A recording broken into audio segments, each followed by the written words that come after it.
This video looks at mindful writings available in WhereWeLearn. In a class setting, you may have done role plays before.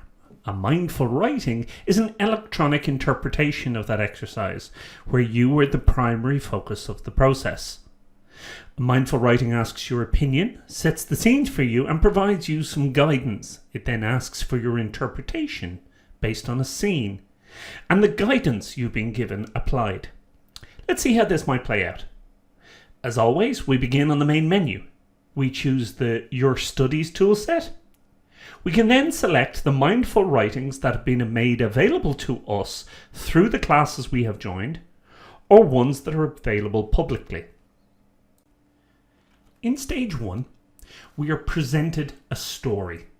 This helps to set the scene, to help us understand what we're going to be discussing. It isn't necessarily an educational exercise, it is simply meant to give us background, to give us context about what to deliver. Straight up, the educator is going to ask you some questions like, please watch this video and let me know what you think is being done wrong here.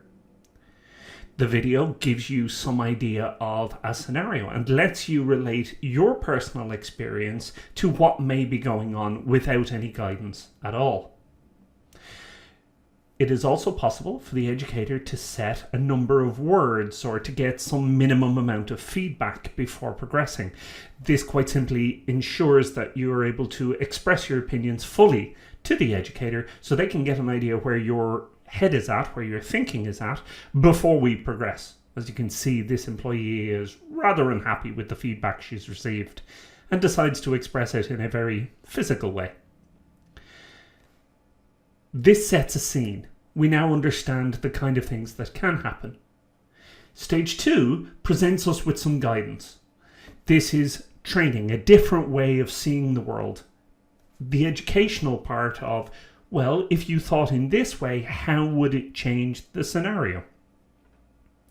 When we're ready and we've absorbed the material, we continue to stage 3 of the mindful writing.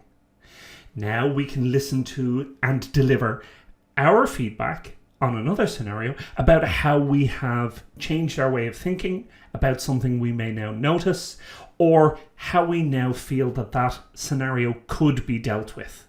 Again, the educator provides clues here such as, so using what you've seen, how would you handle this situation? Again, there is also a minimum amount of words requested to ensure that you fully express your ideas. When you're ready, we choose Save and Continue, and that completes your mindful writing. All of your thinking is now recorded for you to be able to review at a later date. At this point, you can jump back to any of the stages to see what you've submitted. Your educator can provide you feedback, which will also appear on this screen. You can return at any time to your mindful writing by going back to your dashboard, My Mindful Writings, selecting the mindful writing, and then the instance in which you submitted. There are loads more videos to explore and tools for us to use. Please explore and enjoy learning with WhereWeLearn.